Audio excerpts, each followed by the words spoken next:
I think leadership is empowering other people to accomplish tasks bigger than one person can accomplish, either by mandate or dictate. And I'd say modern leadership has, I believe, effective leadership has evolved into something much more collaborative, much more participatory, much more end-user empowering.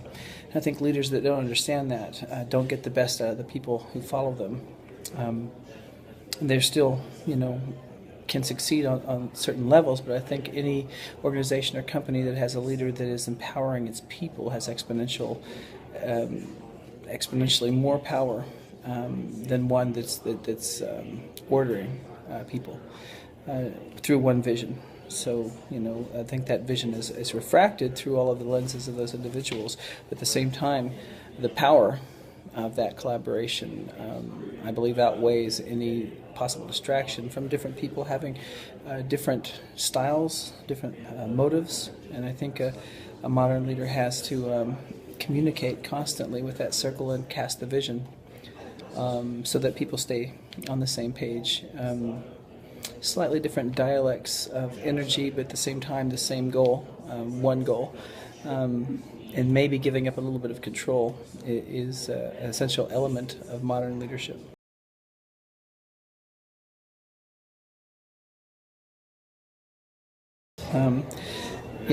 I used to think that a leader was someone who told me what to do, and then I had the freedom to do that thing they told me to do, as long as I did it the way they told me to do it.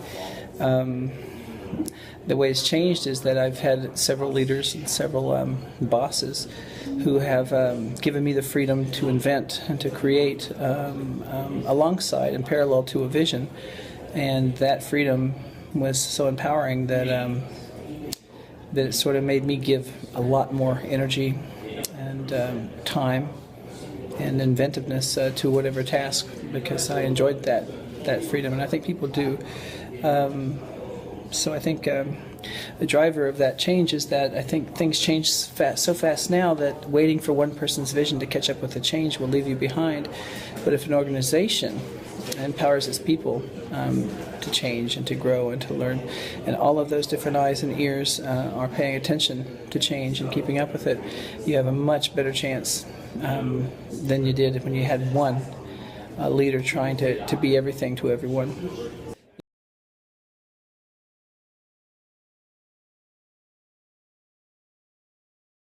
I read a lot. I also have Google alerts on certain terms so that I can keep track of the latest research coming out on different elements of society and the way the world is changing. It's kind of like having your ear to the ground digitally across social media too, with Twitter and Facebook and LinkedIn and Google Plus. I try to monitor multiple frequencies and read as much as I can, but I also look to examples. The best leaders don't always write or share. You almost got to do a little research to find out what's behind, what's driving change in an organization that's effective. So I sometimes biographies of the leaders that aren't always about the work give me insight into the character of a person who is an effective leader.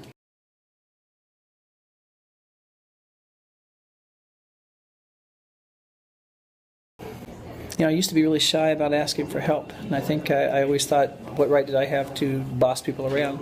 Because I came up from, being managed by someone. And when I think I shifted my thinking to an empowerment model where I offered people the opportunity to join me in something, and I framed the challenge as a quest, and I also framed it in the terms of the benefit that the work would have for end users or for customers, and made it more about the cause than the job. And so now I try to frame everything that way. I pick carefully the things we're going to do based on the effect it's going to have and the good it's going to do. And it's easier to get people to subscribe and to help you if they understand those things.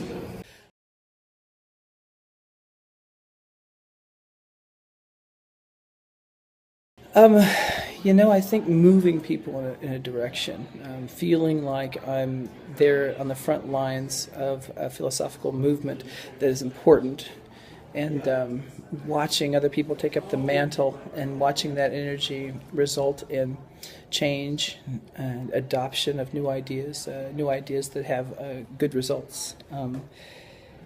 I think that you know, when you're watching the world and you're watching what people say and you're reading their blogs and you're seeing their tweets, and that's sort of the dipstick or the way you check the oil on this mechanism to see.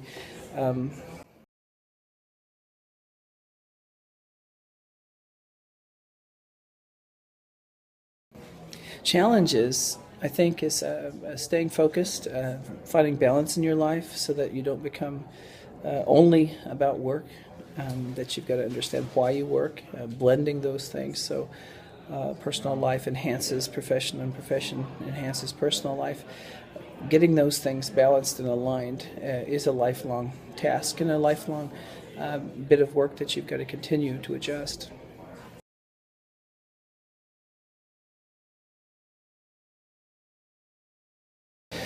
I think desperation is a good turning point. I think whenever you reach a point where you realize you can't do something, you become a learner again or you quit. And over I've become a learner again, and I've opened my mind and thought, okay, I've run into a situation that I can't do. How can I do it anyway? No matter what that is, how can I do that anyway? And usually it's leveraging networks of people or would-be helpers. Sometimes they're waiting in the wings and honored to be asked. But I guess social media has had a lot to do with that. Being able to grow a global audience means a group of global co-conspirators who could potentially be anointed to help on anything. And you've also got to be willing to help them, to pitch in your lot with theirs and show that you're not just taking from them all the time, but you believe in their mission too. So I think social media has been a big turning point because I realized I could leverage power that I never had before.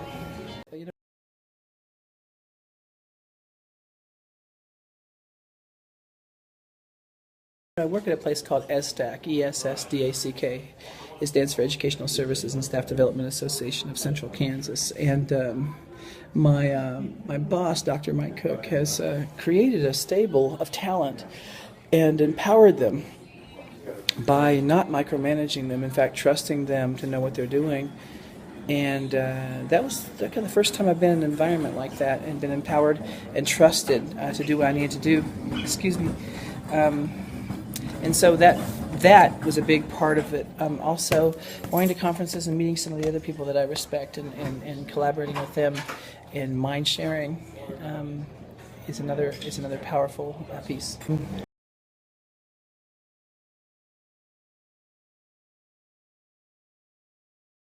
The responsibility of having people respect and trust to what you say means that you've got to constantly be learning and researching and buttressing ideas that you have and notions that you believe to make sure they're true, because you don't want to get people to follow bad ideas. And so the responsibility is gut level stress. When you feel that, but I think it's important to feel that responsibility. It keeps you honest and keeps you hungry and keeps you learning.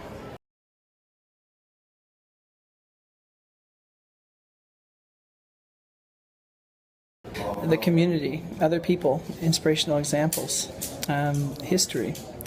I do a lot of research looking at history to understand the future.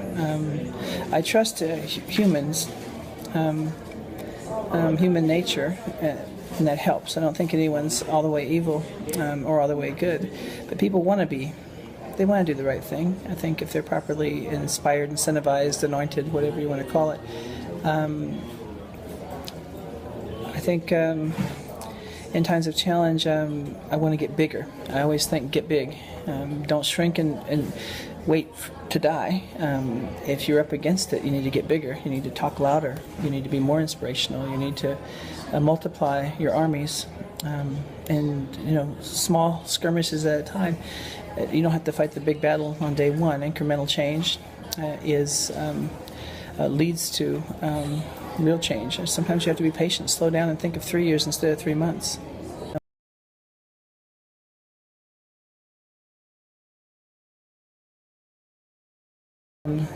evidence of good things, evidence of change, evidence of people rising, people becoming more powerful, becoming empowered. Watching that is almost like watching your children grow up. And I was someone's child. I followed leaders and I read their stuff, and they inspired me. And now it's my turn to pay it forward. So that my inspiration comes from knowing I'm part of that continuum.